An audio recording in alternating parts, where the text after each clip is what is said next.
नमस्कार साथियों, wait agro ज्ञान यूट्यूब चैनल पर आप सभी का स्वागत है। साथियों, बात करेंगे हम एचडीपी यानी कि एनिमल हस्बेंड्री डिप्लोमा प्रोग्राम के एडमिशन से रिलेटेड। तो साथियों, डेट 9, 10 और 11 को जो है साथियों फर्स्ट काउंसलिंग राउंड के एडमिशन की प्रोसेस चल रही है। और पिछले जो वीडियो की जो साथियों मैंने काउंसलिंग की जो जानकारी दी थी उसमें लगभग मेरे को 200 प्लस कमेंट आए थे अलग अलग, कि किसी का डाउनलोड अलॉटमेंट लेटर डाउनलोड हो रहा है तो किसी का नहीं हो रहा है। तो वो जो टेक्निकल प्रॉब्लम थी वो अगले दिन जाकर सॉल्व हुई थी। लेकिन साथियों, मैं आपको शुरू से आपको कुछ एक इम्पोर्टेंट और इन्फॉर्मेशन बता देता हूँ, तो आप वीडियो के अंत तक बने रहेगा। अगर आप चैनल पर नए हो तो जरूर सब्सक्राइब कर देना साथियों। आपके एंड तक जो है आपको बैक टू बैक अपडेट आपको देता रहूँगा। जो इन्फॉर्मेशन जो साथियों मैं आपको बता रहा हूँ वो हालांकि मेरे को पहले बतानी चाहिए थी, लेकिन टाइम की कमी की वजह से मैंने आपको नहीं बता पाया। तो साथियों, राजवास बीकानेर की जो शायद तो ऑफिशियली वेबसाइट ओपन करने के बाद में जो आपको वाइट कलर में जो है ये लाइन चलती हुई दिखाई दे रही है, इसमें फर्स्ट में लिखा हुआ आ रहा है पशुपालन डिप्लोमा पाठ्यक्रम सत्र 2025 हेतु सीट आवंटन प्रपत्र। तो इस पर क्लिक करने के बाद में जो साथियों अगला एडमिशन का जो है वो पेज ओपन होगा। ये देखिए, यहाँ पर फर्स्ट में लिखा हुआ आ रहा है सेकंड नंबर पर पशुपालन डिप्लोमा पाठ्यक्रम सत्र 25-26 हेतु ऑनलाइन आवेदन। इस पर क्लिक करने के बाद में जो साथियों इसका लॉगिन का ऑप्शन ओपन हो जाएगा। यहाँ पर आपको अपनी आईडी और पासवर्ड डालना है। आईडी जो है साथियों आपने जो एप्लीकेशन जो फॉर्म है वहाँ पर लिख रखी है एचडीपी करके कुछ 6 संख्या लिखी हुई होगी। और पासवर्ड जो आपको साथियों अगर आप भूल भी जाते हो तो आपकी जो डीओबी है डेट ऑफ बर्थ वही आपकी पासवर्ड रहेगा। इसको लॉगिन करने के बाद में साथियों फिर आपका एप्लीकेशन का जो है वो फॉर्म ओपन हो जाता है। तो मैं आपको बताता हूँ वो कौन सा किस टाइप का होता है। तो साथियों कुछ इस प्रकार से जो है साथियों आपका ये होम पेज ओपन होगा, जिसके नीचे स्टेप और रजिस्ट्रेशन दे रखा होगा और उसके जस्ट नीचे जो है साथियों डाउनलोड्स का ऑप्शन है। अब जो डाउनलोड्स का ऑप्शन है जहाँ पर साथियों ये जो अलॉटमेंट लेटर है यहाँ पर आपको जो है साथियों क्लिक करना है। इस पर क्लिक करने के बाद में अगर आपका अलॉटमेंट लेटर डाउनलोड होता है तो मतलब कि आपको कोई ना कोई कॉलेज मिली है, उस पर पूरी डिटेल रखी होगी आपकी और आपके कौन सा कॉलेज अलॉट हुआ है और आगे एडमिशन की प्रोसेस। और इसके अलावा यहाँ पर परफॉर्मा भी दे रखा है 1 से 5 तक, ये भी आपको डाउनलोड करके एडमिशन के समय साथ में लेकर जाना है। अगर आपको कोई कॉलेज अलॉट होती है तो यहाँ पर आपको लिखा हुआ आएगा कि आपको कॉलेज अलॉट हुआ है और अलॉटमेंट लेटर डाउनलोड हो जाता है। और इस पर अगर क्लिक करने के बाद में अगर कोई अलॉटमेंट लेटर डाउनलोड नहीं होता है तो साथियों यहाँ पर आपको लिखा हुआ आएगा कुछ इस तरीके से। ये देखिए, ये कि you are not selected, wait for next round, यानी कि आपका सिलेक्शन आपको कॉलेज अलॉट नहीं हुआ है इस राउंड में फर्स्ट काउंसलिंग में, तो आपको अगले राउंड के लिए वेट करना है जो 15 तारीख के बाद में काउंसलिंग होने वाली 15 तारीख को सेकंड काउंसलिंग, और उसके बाद में कोई काउंसलिंग नहीं होगी। ठीक है साथियों, तो ये जिसके भी लिखा हुआ आया थे तो आपको नेक्स्ट राउंड के लिए इंतज़ार करना है। इसके अपडेट मैं आपको नेक्स्ट वीडियो में बता दूंगा। और जिन को जो साथियों अब अलॉटमेंट लेटर डाउनलोड हो चुका है उनको क्या करना है वो भी मैं आपको साथ में बता देता हूँ। तो साथियों कुछ इस तरीके से आपको जो है साथियों अलॉटमेंट लेटर डाउनलोड हुआ होगा, जिसमें विषय जो आपका है वो पशुपालन डिप्लोमा पाठ्यक्रम संस्थान आवंटन सूचना होगी, रजिस्ट्रेशन नंबर और जो कॉलेज कौन सा मिला है वो आपको यहाँ पर लिखा हुआ होगा विद कोड और उसके नाम के साथ में।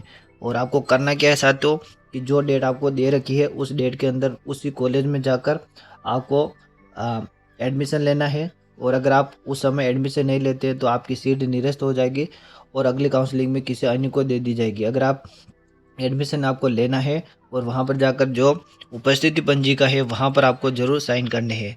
और इसी बीच में जो साथियों डॉक्यूमेंट कौन से आपको साथ में लेकर जाने वो मैं इम्पोर्टेंट आपको बता देता हूँ।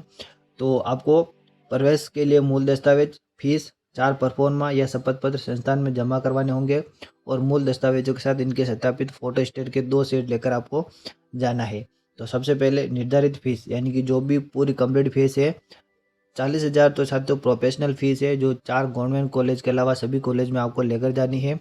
और इसके अलावा जो संस्थान का शुल्क है यानी कि कॉलेज के अकॉर्डिंग अलग अलग फ़ीस है सबका, जैसे कि 40,000 के अलावा फिर टोटल जैसे कि 75,000 हो गया, 80,000 हो गया या फिर 65,000 हो गया, 60,000 हो गया। तो ये 40,000 के अलावा जो भी टोटल फ़ीस है वो आपको फीस स्ट्रक्चर में देख लेना है।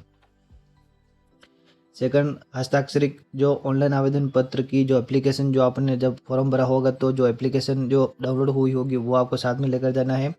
सेकेंडरी की उत्तीर्ण अंक तालिका प्रमाण पत्र यानी कि 10वीं और 12वीं का रिजल्ट आपको साथ में ले जाना है। मूल निवास प्रमाण पत्र, जाति प्रमाण पत्र और स्कूल की टीसी, ट्रांसफ़र सर्टिफिकेट, स्थानांतरण पत्र लेकर जाना है।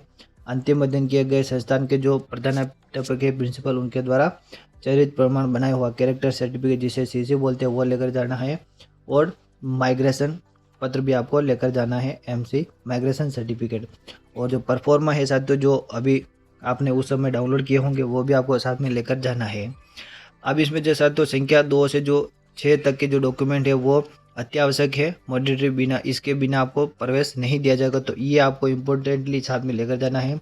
बाकी के आप जो है कभी भी जमा करवा सकते हैं जब भी आप कॉलेज जाएंगे उस समय।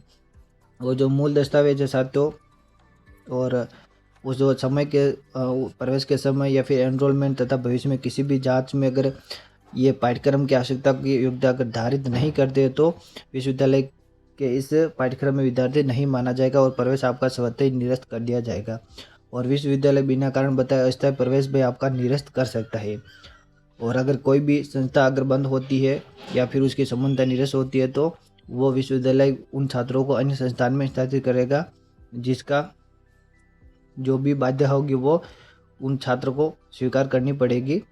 और संस्थानों की जो सूचना है वो वेबसाइट पर भी उपलब्ध है, जाकर आप देख सकते हैं। और संस्थान आवंटन विद्यार्थी की मेरिट आरक्षण श्रेणी तथा संस्थान हेतु विद्यार्थी द्वारा फॉर्म में दी गई संस्थान वरीयता का क्रम पर आधार पर किया गया है, यानी कि कौन विद्यार्थी कौन कौन सी कॉलेज चॉइस कर रहा है उसके हिसाब से किया गया है। और इसके अलावा कोई भी परिवर्तन आपका नहीं किया जाएगा। और संस्थान कोड संख्या 22, 31, 38 व 47 में प्रोफेशनल फीस देनी नहीं होगी, यानी कि जो गवर्नमेंट कॉलेज है कम्प्लीटली वहाँ पर आपको जो 40,000 रुपये है प्रोफेशनल फीस वो आपको नहीं देना है। और जो सेकंड चरण की काउंसलिंग में भाग लेने हेतु अभ्यर्थी को प्रथम काउंसलिंग में आवंटित संस्था में प्रवेश लेना अनिवार्य होगा। और द्वितीय चरण में भाग लेने हेतु इच्छुक अभ्यर्थी अपने लॉगिन अकाउंट द्वारा अपवर्ड काउंसलिंग हेतु चयन कर सकता है, यानी कि अगर आप चाहते हैं कि आपका अपवर्ड में जो भी कॉलेज है वो आप चाहते हैं और आप चाहते हैं कि द्वितीय काउंसलिंग में आप भाग लेवे, यानी कि चाहते हैं कि ऊपर के जितने कॉलेज है उनमें से कोई कॉलेज अपना चेंज हो जाए, तो आपको अपवर्ड मूवमेंट के लिए वहाँ कॉलेज से आपको रिकाउंसलिंग का फॉर्म लेना हो और वहीं पर आपको जमा करवा लेना है। तो आपका अपवर्ड में जो भी कॉलेज होगा वो मिलेगा, अगर नहीं मिलता है तो जो आपका कॉलेज है वही आपका रहेगा। और जो सेकंड चरण की काउंसलिंग में संस्थान का आवंटन प्रार्थी द्वारा पूर्व में भरी गई संस्थान वरीयता के आरोही क्रम के अनुसार होगा, यानी कि अपवर्ड मूवमेंट होगा। अगर जैसे कि मान लो कि आपने टोटल 20 कॉलेज भरी है और आपको 15 नंबर का कॉलेज मिला है तो फिर आपको 14, 13, 12 इस प्रकार से जो ऊपर की कॉलेज होगी वही मिलेगी, नीचे वाली नहीं मिलेगी। ठीक है साथियों। और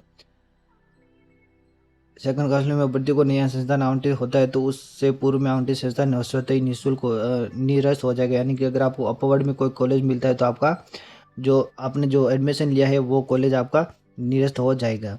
तो ये आपको ध्यान में रखना है। और सेकंड चरण की काउंसलिंग के लिए अभ्यर्थी अपने मूल दस्तावेज फीस पूर्व काउंसलिंग में आवंटित संस्थान से प्रार्थना पत्र देकर प्राप्त कर नए आवंटित संस्थान में जमा करवाना है। ठीक है। तो अगर आपको कॉलेज चेंज होता है तो वहाँ से आपको एप्लीकेशन देकर आपको आगे जमा करवाना है। तो इस प्रकार से आपका ये एडमिशन का प्रोसेस रहेगा।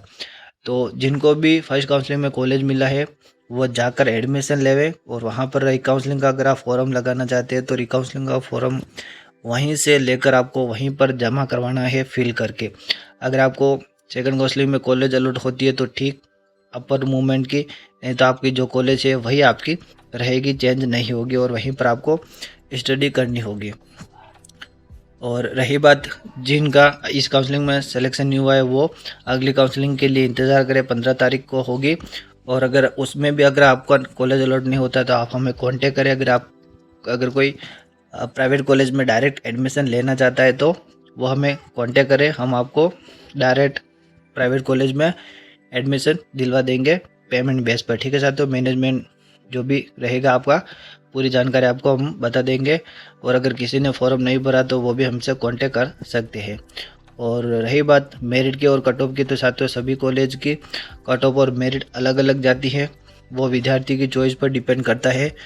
और रही बात गवर्नमेंट कॉलेज की, तो साथियों गवर्नमेंट कॉलेज 90+ वालों को ही मिलता है अधिकतर। अगर कोई ST/SC से है और उनके कम परसेंटेज है उनको मिलता है तो वो बात कैटेगरी वाइज की अलग रहती है। बाकी जो साथ 90+ है उनको मिलता है। इसके अलावा और कोई अपडेट अगर आपको चाहिए तो हम कमेंट करके बताएं। मिलते हैं नेक्स्ट वीडियो में किसी अन्य टॉपिक के साथ में। तब तक के लिए जय हिंद एंड वंदे मातरम।